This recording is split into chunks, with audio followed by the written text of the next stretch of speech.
primeiro, bom dia e obrigada por me terem convidado para estar aqui com vocês hoje e ter a oportunidade de mostrar o trabalho que eu faço no Instituto de Biomedicina. E pronto, o trabalho que eu faço tem a ver com aquilo que eu tenho vindo a fazer ao longo dos últimos anos, que já são mais ou menos 2 décadas, já ultrapassa as 2 décadas, e tem a ver com o estudo, e por isso é que eu também trouxe este slide, porque acho que fica mais fácil de perceber. Eu vou mostrar aqui sim. O meu interesse científico é o estudar a infertilidade masculina e um bocadinho também o cancro da próstata, e parecem duas coisas um bocadinho diferentes, mas a base molecular é a mesma. Porque o que me interessa, tanto em termos clínicos, são estas duas doenças ou estas duas condições.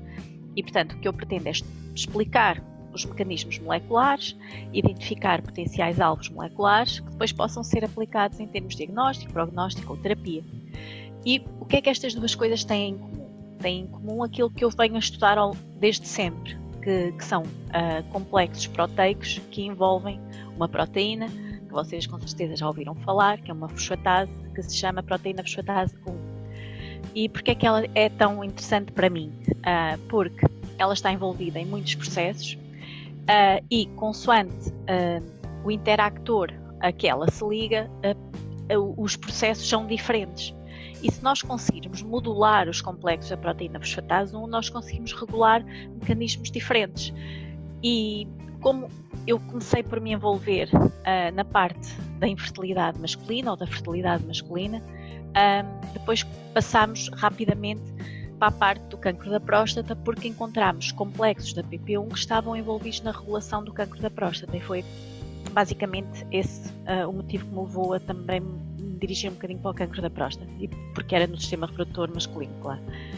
E como é que e porque é que começámos isto? Porque percebeu-se que se nós modulássemos um complexo da PP1 em específico, se conseguia parar os espermatozoides, e por isso é que se iniciou o estudo na parte masculina na parte dos espermatozoides e da mobilidade dos espermatozoides.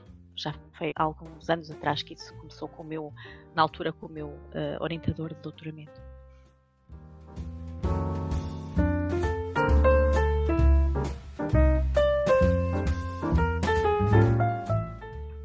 É assim, eu posso dizer que em Portugal há muito pouca gente a trabalhar em fertilidade masculina ou em reprodução, em reprodução masculina. Posso-vos dar alguns exemplos, e se calhar vocês já ouviram também falar. Em Coimbra temos o professor João Ramalho, que trabalha, por exemplo, na parte da mitocôndria, do espermatozoide. Também trabalha tem outros projetos, tem muitos projetos, tem muita gente a trabalhar com ele. No nosso caso, nós dedicamos-nos mais aos processos, à base molecular da mobilidade dos espermatozoides e a estes complexos da PP1. Depois temos no Porto, no ICBAS, o professor Pedro Oliveira, que passou há uns meses para a Universidade de Aveiro, e portanto é bastante bom para mim, até porque ele foi meu colega de curso e é um dos meus melhores amigos, ele estar agora no Departamento de Química, e portanto penso que isso vai aumentar ainda mais a nossa colaboração e, por exemplo, podermos ter alunos em comum a trabalhar nestas áreas. Mas no caso dele, ele trabalha essencialmente em células de Sertoli, e também trabalha na parte dos espermatozoides, mas numa área ligeiramente diferente. E depois no ICBAS ficou o Dr. Marco Alves, que trabalha na mTOR, mas também em células de Sertoli, também na obesidade, e obesidade relacionada com a infertilidade. E não temos assim muito mais gente a trabalhar nos mecanismos moleculares da fertilidade. Depois temos algumas pessoas a trabalhar na parte mais clínica, portanto, em associações da fertilidade com os outcomes clínicos. E em molecular não temos muita gente a trabalhar em Portugal. Temos muita gente a trabalhar em Espanha e noutros países europeus, mas na parte molecular não. Em andrologia molecular temos muito pouca gente mesmo.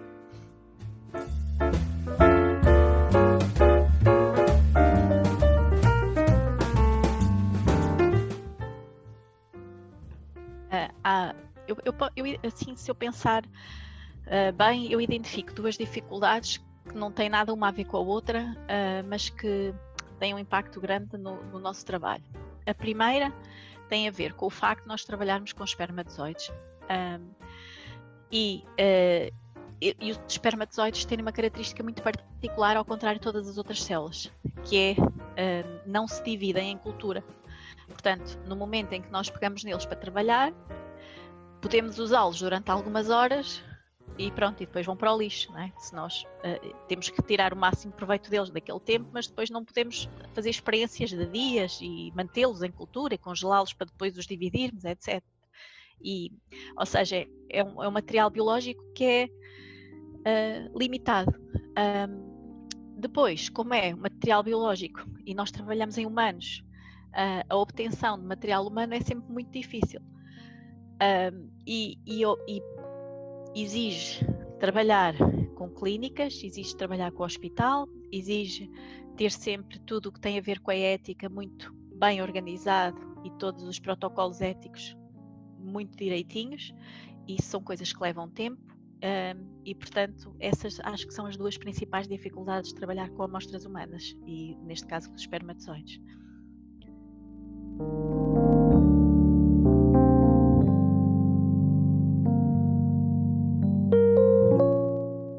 É assim, eu há bocadinho já comecei por dizer alguma coisa, mas depois não expliquei muito bem. E agora acho que posso explicar de uma maneira muito simples. A proteína fosfatase 1 é uma proteína que existe em todo o corpo, mas tem uma particularidade muito interessante, que é: existe uma isoforma desta proteína fosfatase que é característica, que só existe no testículo e em espermatozoide. E portanto, por esse facto, nós começamos por... não existe, por exemplo, no sistema reprodutor feminino. Portanto, se nós quisermos identificar alvos terapêuticos ou diagnóstico, etc., que sejam característicos do sistema reprodutor masculino, nós podemos dedicar-nos a esta isoforma desta fosfatase. E essa foi uma das razões porque nos dedicámos ao sistema reprodutor masculino. E depois também, como eu já disse também há bocadinho, porque há algumas décadas atrás, na década de 80, 90, descobriu-se que se nós inibíssemos com um inibidor de fosfatase o movimento dos espermatozoides, imaginem que tinham espermatozoides numa caixa de Petri e se pusessem para lá um inibidor de fosfatase, o que ia acontecer é que os espermatozoides paravam todos. E portanto aquilo foi uma descoberta bastante interessante, porque se percebeu que mexendo apenas com uma fosforilação, que era um mecanismo, uma modificação pós-tradicional, nós conseguíamos modular um processo tão complicado como o movimento de uma célula. E pronto, e basicamente no meu doutoramento o que nós começámos a tentar perceber foi como é que isso se conseguia, como é que isso se explicava em termos moleculares, não é? Como é que se passava de uma observação para uma explicação molecular. Pronto, e temos tentado fazer isso ao longo dos anos, e agora a ideia é como é que isso se consegue modular a nosso proveito. Basicamente é assim.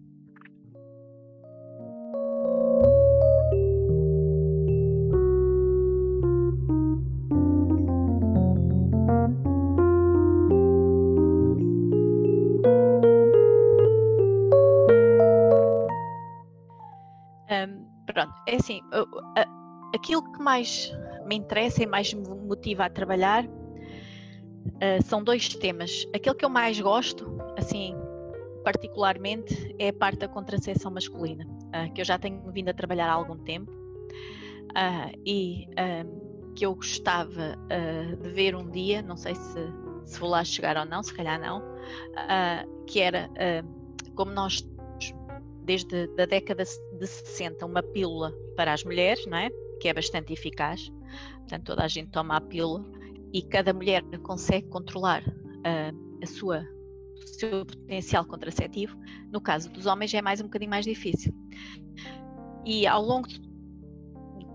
mesmo tempo que se descobriu a pílula feminina, houve experiências semelhantes e houve vários ensaios clínicos semelhantes à base de hormonas também para se conseguir uma pílula masculina que nunca deram certo, por várias razões que depois podemos conversar se vocês quiserem. O que nós temos hoje, já conseguimos ter uma patente de uma molécula que consegue parar os espermatozoides com uma grande eficácia e que vamos para ensaios pré-clínicos. E, portanto, é isso que nós estamos agora a tentar fazer, é passar para os pré-clínicos. Portanto, já temos tudo in vitro feito, portanto, agora tem que passar para pré-clínicos e, eventualmente, um dia poderá chegar ao mercado. Mas estas coisas, como vocês sabem, são coisas que demoram muito. E é preciso muita gente trabalhar, é preciso empresas farmacêuticas, mas pronto, a base molecular eventualmente poderá estar estabelecida. E o artigo está quase, portanto, primeiro teve que se escrever a patente e o artigo eventualmente poderá sair nos próximos uma semana, 2, 3 semanas. E depois vocês já podem ler. Eu acho que isso seria uma coisa bastante boa para os homens e para os casais em que eventualmente a mulher não possa usar a pílula. E nós podemos pensar assim, mas se nós estamos com uma natalidade tão baixa, porque é que eu quero ou porque é que eu ambiciono que eventualmente haja uma pílula masculina? Porque há que haver aqui um equilíbrio, ver opções para todas as situações. Portanto, esta basicamente seria a ideia.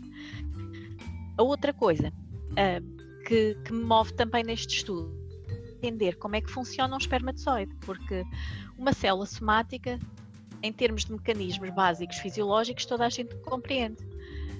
Um espermatozoide sabe-se muito, muito, muito pouco. E pronto, essa também é uma das razões que me leva a querer estudar o espermatozoide mais a fundo.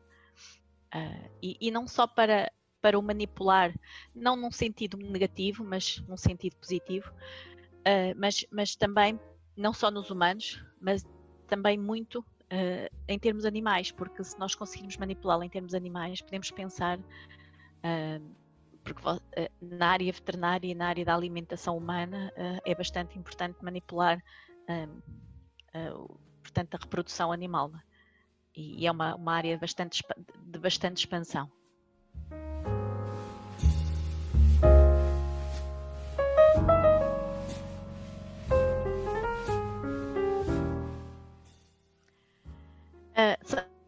É assim, o problema é que não é só uma razão, não é? Porque se fosse só uma razão, eventualmente poderia ser mais fácil a abordagem para tentar resolver. E às vezes isto também é um bocado controverso. A meu ver, a razão que eu acho que é a principal é que as pessoas hoje em dia tendem a adiar a idade em que têm o primeiro filho para muito tarde. Antigamente as pessoas tinham o primeiro filho por volta dos 20 anos, 21, há uns anos atrás. Se vocês forem ver os mapas da idade materna ao primeiro filho, tem tido uma subida ao longo dos últimos anos drástica. E isso é logo um problema à partida. Quer dizer, a pessoa, antes sequer tentar engravidar, já está com um grande problema, não é? E depois, é assim, não só a idade da mãe ao primeiro filho aumenta, mas também a idade do pai, que é logo pôr 2 problemas em cima da situação. E isto, vocês podem dizer assim, não, porque antigamente as pessoas tinham uma vida muito mais estável e as pessoas não tinham. Quer dizer, as pessoas não eram tão exigentes quanto à estabilidade que pretendiam para terem um primeiro filho, não é? Não era preciso terem isto, e depois mais aquilo, e depois mais aquele outro, não. Depois, para além disto, o que é que acontece? O estilo de vida também se alterou bastante, não só em termos de sedentarismo, como também em termos de alimentação, e isto também, tudo a contribuir, altera, portanto, não temos só uma pessoa a contribuir, não é? Temos a mãe, temos o pai e depois temos o conjunto, porque nós não sabemos, e há sempre um exemplo, há sempre esta coisa que as pessoas dizem, nós não sabemos se a pessoa A é infértil com a pessoa B, e se tentasse com a pessoa C não seria fértil, não é? E portanto nós não fazemos experiências deste género. E depois, ainda temos outro problema que há uns anos atrás começou a descobrir e que é estudado por aquele meu colega do Porto, que é a parte da obesidade, que é, por exemplo, se você estiver em ratinhos, faz estes estudos em ratinhos e já há alguma coisa em humanos, mas muito mais em ratos. Se vocês tiverem um avô, um avô que era obeso, vai passar à geração dos seus netos, mesmo que o seu neto não seja obeso, vai passar a carga,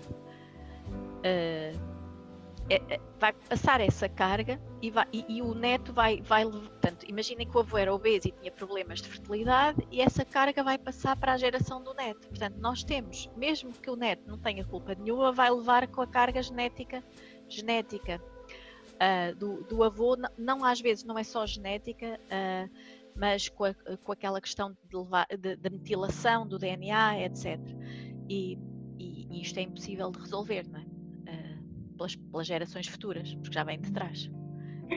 E pronto, portanto, ou seja, tudo o que nós fazemos hoje vai ter impacto nas gerações futuras, e é isso que eventualmente as pessoas das gerações atrás de nós não pensaram, não é? Porque só agora é que se estão a fazer estudos, portanto as gerações atrás não sabiam, mas nós já sabemos hoje.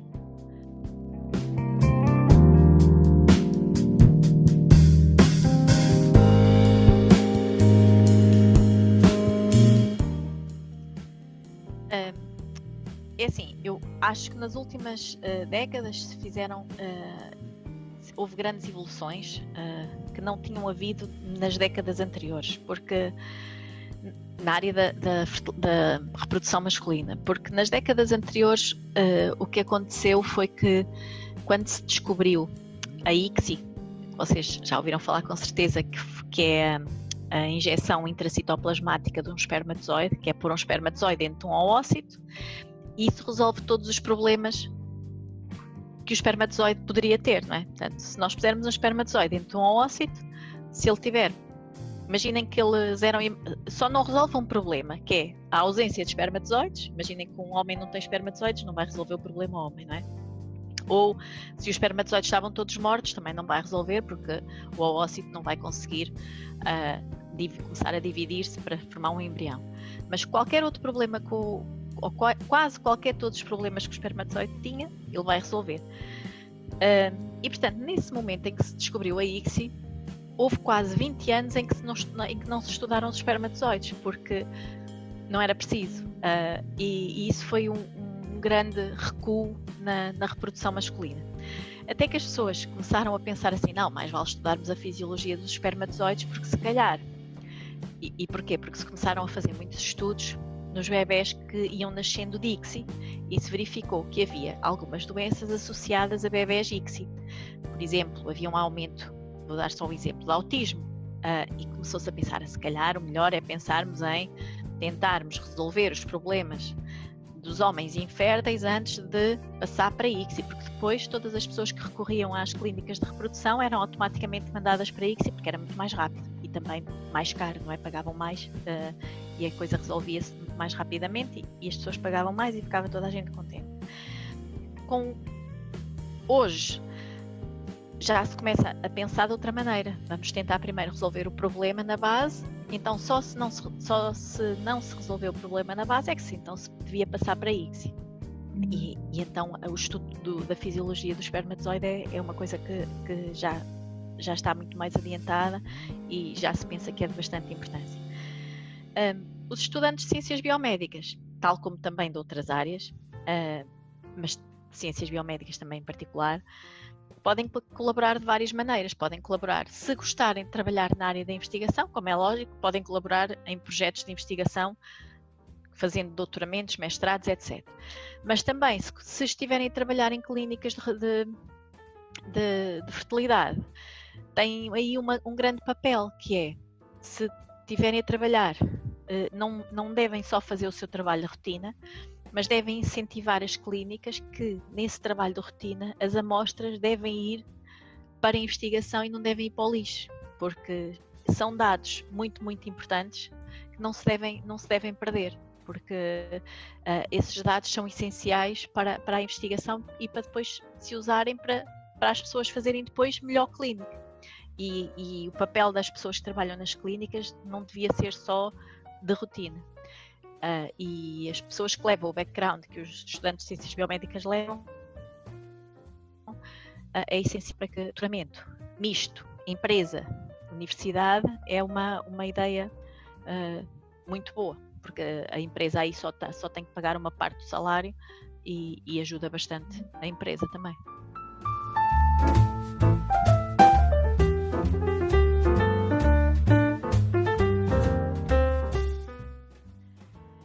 Assim, nesta área é muito parecida com outras áreas, não é? Na atualidade, neste momento em particular, está a haver mais financiamento para a área Covid, não é? Mas também, por exemplo, há muito financiamento para a área neuro e a área do cancro, mas também há muito mais gente a trabalhar na área neuro e a área do cancro. E, portanto, o que eu acho que as pessoas devem fazer é trabalhar nas áreas que gostam. Agora, também sei que vocês, quando saem do curso, não sabem o que gostam. Não têm a mínima noção. E, portanto, eu tenho alguns conselhos, que é aquilo que eu digo aos meus alunos todos. E que eu também pensei quando saí da minha licenciatura, na altura, e que eu tentei sempre fazer ao longo da vida, que é, quando vocês saem de uma licenciatura ou de um mestrado ou do que é que seja, e que eu tenho visto, por exemplos de muita gente, não é só... E também tudo depende das personalidades de cada um, que é, nós quando escolhemos um sítio para ir trabalhar, temos que pôr várias coisas em cima da mesa, não é? Temos que pensar assim, queremos ficar em Portugal ou queremos ir para fora? E depois as pessoas dizem-nos assim, tens que ir para fora. E nós temos que pensar, mas eu quero ir para fora ou não quero ir para fora? Se eu não quero, não vou, não é? Ninguém me vai obrigar. Pronto. Mas se eu quero, eu vou. Pronto. Portanto, temos que pôr aqui a nossa personalidade primeiro. Pronto. E depois, em termos de laboratório, quero escolher um laboratório muito, muito bom, em que o orientador é espetacular, ou quero escolher um laboratório médio, ou o que é que eu quero fazer? Portanto, primeira coisa, falar com o orientador. A segunda coisa, falar com as pessoas que lá trabalham, sem estar com o orientador ao pé, porque há orientadores que são muito, muito bons, mas que são impossíveis de trabalhar. É impossível trabalhar com certas pessoas. E, portanto, e depois o que é que vai acontecer? Depois as pessoas vêm de lá com depressões, não conseguem acabar os mestrados, não conseguem acabar os doutoramentos e a vida fica virada do avesso. Portanto, isto interessa? Pode interessar para quem tem objetivo.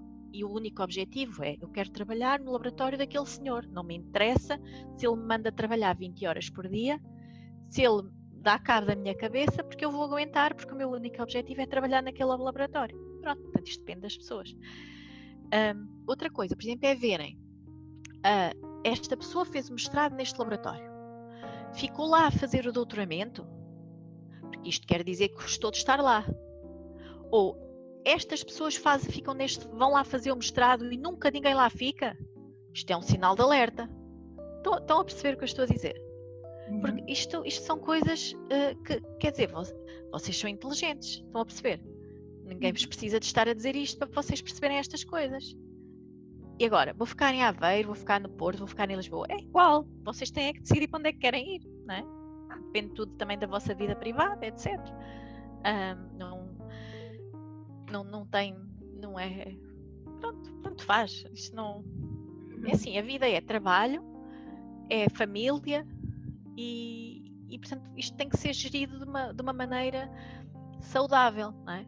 E é isto que vocês têm que pensar, e há pessoas que dão mais valor à parte profissional, outros que dão mais valor à parte familiar, e é tudo é normal, quer dizer, portanto, agora cada um tem que pensar à sua maneira, não é? E pronto, agora se calhar o que eu queria só mostrar era, se alguém quiser ver, eu não sei se estás a gravar, portanto está aí o site do meu laboratório. No meu laboratório tem as pessoas que lá trabalham, portanto se alguém quiser falar com as pessoas que lá estão, podem mandar um e-mail. O que eu pus aqui foi só 3 artigos 3 dos artigos que eu publiquei este ano, e pus 3 diferentes, porquê? Pus que é uma revisão de uma técnica que eu já faço há muitos anos, e que somos talvez as melhores pessoas no país que fazemos esta técnica. Portanto, quando alguém precisa, pede-me sempre, vem cá fazer Aveiro, que se chama normalmente chama-se Yeast to Hybrid, que é para identificar interações entre proteínas. Neste caso nós fizemos uma Myelin to Hybrid, mas pronto. E outro artigo que eu pus foi um de Prostate Cancer, para vocês verem se quiserem, e o outro que eu escrevi foi uma coisa relativamente diferente, que tem a ver com vias de stress response que nunca tinham sido identificadas em espermatozoide. Portanto, e nós vimos que vocês nas células sabem que quando a célula tem algum problema no folding das proteínas, para a tradução e ativa este género de vias. Mas supostamente no espermatozoide não há tradução. Então para que é que lá está esta via? Não se sabe muito bem, tá? Mas existe. Portanto, agora temos que ver para que é que ela existe. Não se sabe. Pronto, e depois pus 2 livros que publicámos este ano. Um que se chama Tissue Specific Cell Signaling, da Springer Nature, nos convidaram para escrever. E outro muito bom, que eu adorei fazer, que se chama Bioquímica Fisiológica. Muito elitista, porque só convidámos pessoas de Bioquímica do Porto, mas também convidámos outras. E que tem aqui, por exemplo, no capítulo que eu escrevi, que é a Bioquímica do Fígado, específica do fígado, tem uma colega vossa, porque eu comecei a escrever este livro há uns anos na disciplina de Bioquímica, e coloquei aqui neste livro a Maria, que está agora em Coimbra a fazer o mestrado, a acabar o mestrado, ou já acabou, já não me lembro, está mesmo a acabar. E portanto ela também é autora deste livro. E pronto, eu normalmente quando faço alguma coisa costumo incluir os alunos de ciências biomédicas, e este livro também está bastante engraçado. E tenho aqui algumas coisas que nós costumamos fazer, mas é assim, outra coisa, vocês têm que sempre ir à PubMed, ver o que é que as pessoas fazem. Por exemplo, se colaboram muito com outras pessoas, que é uma coisa importante. Pronto, e é isso, acho eu. Muito obrigada, professora, por ter participado. Nada, obrigada eu.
Aos contraceptivos masculinos e dos estudos que houve ou que tem havido ao longo dos tempos, é que, em termos, se vocês pensarem, uma mulher produz óvulos uma vez por mês, não é? Pronto, um homem produz espermatozoide toda a hora, e portanto interferir hormonalmente com a produção constante de espermatozoides é muito diferente do que interferir com a produção hormonal de oócitos, que é uma vez por mês, não é? E portanto os efeitos secundários que vão acontecer nos homens vão ser com certeza muito piores do que aqueles que vão acontecer nas mulheres. Portanto, já nas mulheres eventualmente pode ter efeitos secundários uma pílula, nos homens os efeitos secundários são muito maiores e eles não conseguem lidar com esses efeitos secundários. No caso, e depois há muitas outras complicações que uma pílula hormonal masculina terá relativamente a uma hormonal feminina. Por exemplo, vocês sabem que a testosterona tem outras funções, elas que não são só a produção de espermatozoides. E, por exemplo, no nosso caso, no caso da nossa abordagem, era uma abordagem que não teria mesmo nada a ver com a abordagem da testicular.